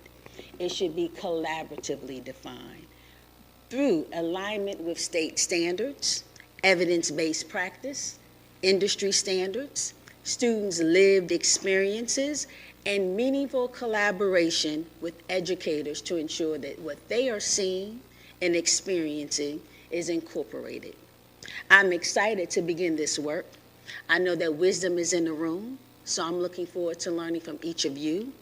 I know context matters, so context is important. So I'm looking forward to listening and ensuring that the important work that is already underway continues. and that every student continues to be valued, seen, challenged, and supported. Thank you for this incredible opportunity. Let's get to work.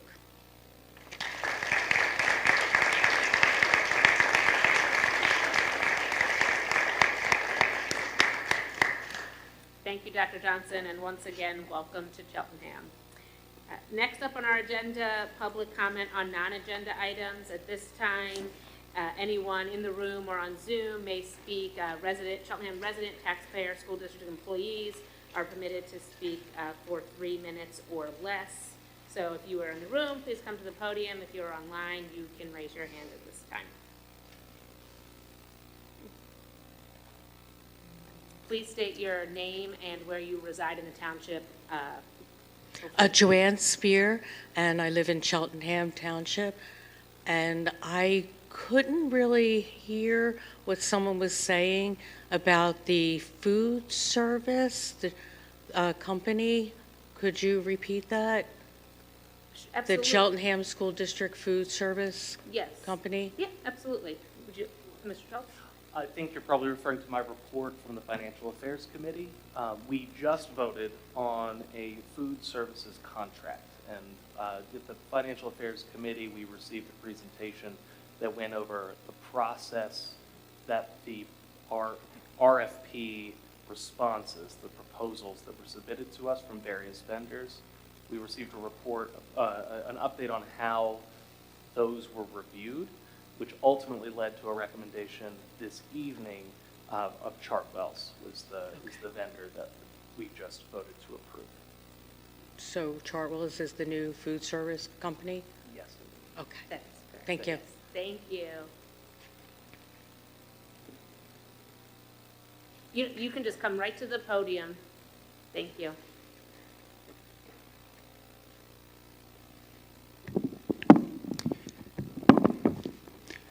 Good evening. My name is Tom Peterson, and I'm a 33-year resident of Landfair Road in Cheltenham. I'm also a small business owner for the past 30 years in the township, and I have had 3 children all go through the Cheltenham public school system. I'm here today to continue to advocate for a welcoming policy for the school district in terms of immigration. I also represent a citizen group called Cheltenham Immigration Response, and we've been successful in pushing the commissioners to adopt a resolution, a welcoming policy for immigration in the township, and we want to urge the school district to adopt a similar sort of policy. A little bit of history, and you feel free to correct me if I'm wrong about any of these, any of the timeline here. But my understanding is that there was a submittal to the children and the teachers regarding immigration policy in February of last year that stated the school district's policy if ICE were to show up at a school. And I don't believe there was any sort of similar statement issued during this past school year. In reading the statement that was issued back in February of 2025, I think there's room for improvement in that statement. And my organization has submitted a suggested draft policy that is more robust than what was issued by the school district about 15 months ago. And we submitted that draft about 3 months ago, along with 11 questions that was submitted to the superintendent, Dr. Scriven, and others. And my understanding is we really haven't gotten a concrete response to those questions or to the draft document that we submitted. I just want to read 3 of the questions. We submitted 11 questions. So one of them is, what are considered public versus non-public areas of our schools in Cheltenham? Do the areas have signage? Another example of the questions that we submitted: is the policy communicated to all district employees, contractors, parents, and in languages they understand? And a third example of these questions: what are the supports available to students if an incident should occur or students are afraid to come to school or concerned for their parents? I attended the March policy committee meeting of the school board and made similar statements at that time in March. And we are encouraging for you to review the draft that we submitted, and we're happy to meet with you as needed, but we would most appreciate some action. And the school year is about to end, so in my mind it would be good to be able to submit something to the parents and students yet this school year. Thank you very much. Thank you, Mr. Peterson.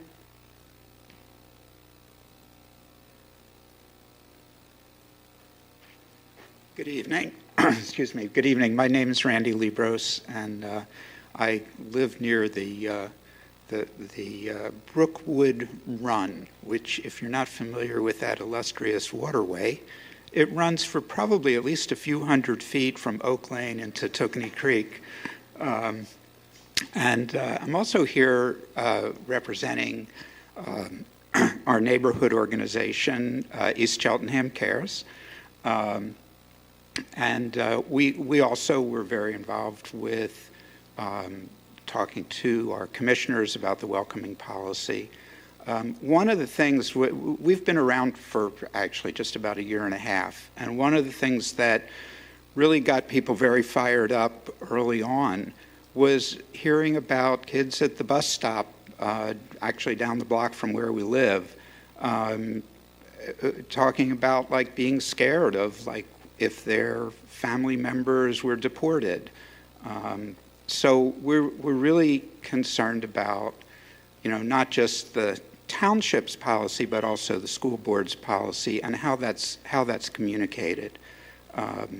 And I know that Tom previously mentioned that letter that went out to parents February a year ago.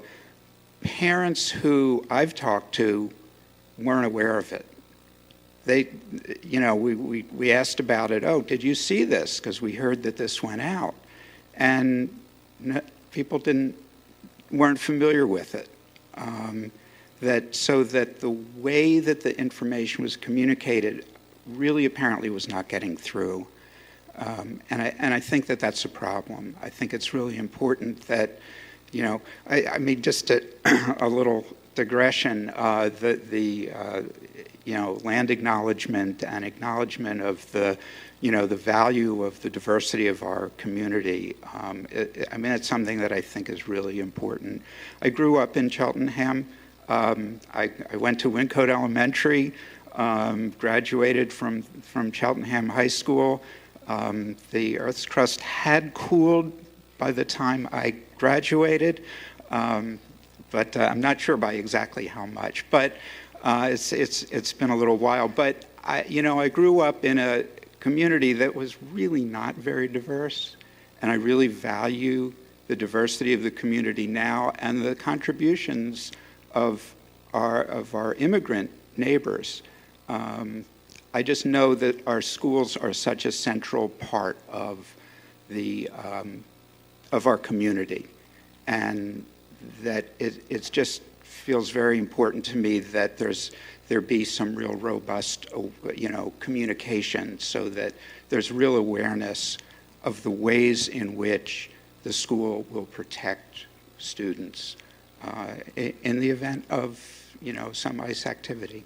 So I also want to just say on an aside, as a retired educator, I really appreciated the honoring of the teachers earlier. That was absolutely wonderful. Thank you. Thank you so much. I think we have a hand online. Yep. Please state your name and where you reside in the township before you speak. Okay. Was somebody speaking from? Hi, yeah. My name is Amy Freed. I live on Landfair Road in Cheltenham, 33-year resident also.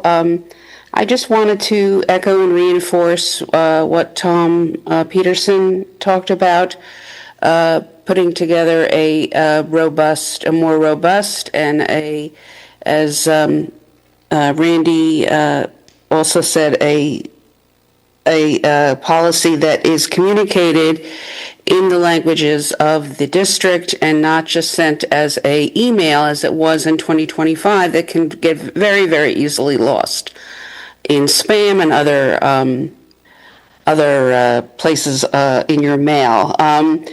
And you do have this document with questions and points, and I think that the amount of time that was spent on putting that together deserves a response, and deserves a response before 3 months. And I also just wanted to talk a little bit about what's going on at the state level and encourage the district to support the welcoming schools policies at the state level. The welcoming schools policies ensure that PA schools are safe places for all students. The bill, which is Senate Bill 1125 and House Bill 2148, would require school districts to adopt clear procedures for responding to immigration enforcement.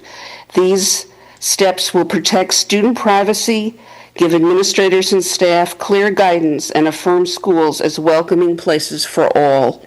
So that is now, was just introduced. It has been co-sponsored by Senator Haywood and by Representative Nelson. I would like to encourage whatever legislative work that you're doing or lobbying to really support and push through these bills. I know it's going to be tough in the Senate, but I would like to see our school district really work on that. I would also like to encourage support of the welcoming PA caucus. Some of the other bills that are up are the driver's licenses for all, which is access to real ID licenses for undocumented and documented people, prohibiting state police from making arrests, the Officer Visibility Act, the Documenting ICE Civil Liberties Violation, urging Congress to condition DHS funding, and protecting vulnerable immigrant youth. All are acts or legislation before the state legislature. So it would encourage, these are all things that will help ensure the safety and well-being of all our students, and especially our undocumented student. And I'd like to see Cheltenham get ahead of the ball a little bit here in terms of the Welcoming Schools Act and have a policy that is well articulated and well communicated. Thank you very much for listening. Thank you, Ms. Freed.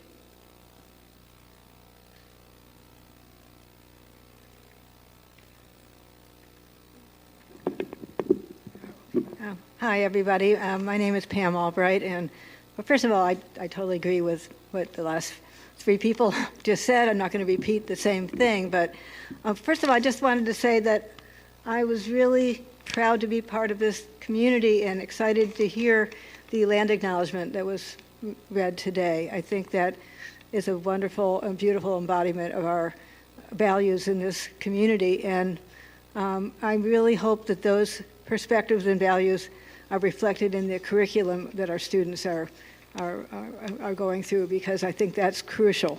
And especially in this day, at this day when so many forces are fighting against such values and perspectives and trying to erase, erase any truth in our history, in our culture. Whitewashing in our educational system. So I'm very, very happy that we're standing up and dedicating ourselves to continuing to give people the truth in their education. And also, I wanted to speak about the safety issue that is one of the top concerns tonight. I think that safety issue also includes the issue of ICE coming into the schools, as other people have mentioned. And I think in terms of health and safety of our students, and including their mental health, that I think it's really important that the students feel that we're behind them, that we're going to support them, and these students who are not only students who might be undocumented, but basically any students of color, any students with an accent, any student, they're all, vulnerable. I mean, as everyone knows, ICE is, they're getting paid to grab people off the streets and to find out later whether or not there's any, legal reason for it. It doesn't seem to matter. So I think our students are at a heightened risk of basically trauma and fear. And I think how are we going to address that? I think we want to move forward with, being much more open and clear with the policies that would protect them, our welcoming policies, and to have them, as Amy said, in other in languages that all our families will be able to read. And so that's, I just want to stress that this is all part of the same package of respecting our students from all walks of life and all cultures, and helping them to feel safe and respected and loved in this community, that we're all there for them. Thank you. Thank you.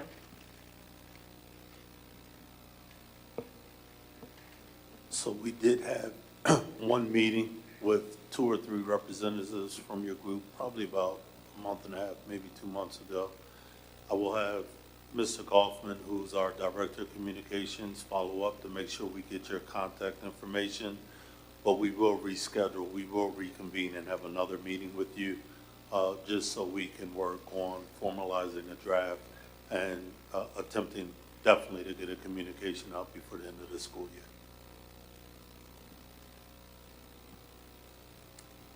All right, seeing no other hands online and no one at the podium, that will close our public comment for this evening. On the agenda are informational items about future meetings. And with that, oh, yes, Mr. Schultz. Just wanted to highlight that Election Day will be on May 19th, which is why we do not have an educational affairs meeting for the 1 week from today. If you do not already have a plan to vote, please make one. Thank you. That I'll have a motion to adjourn. So moved.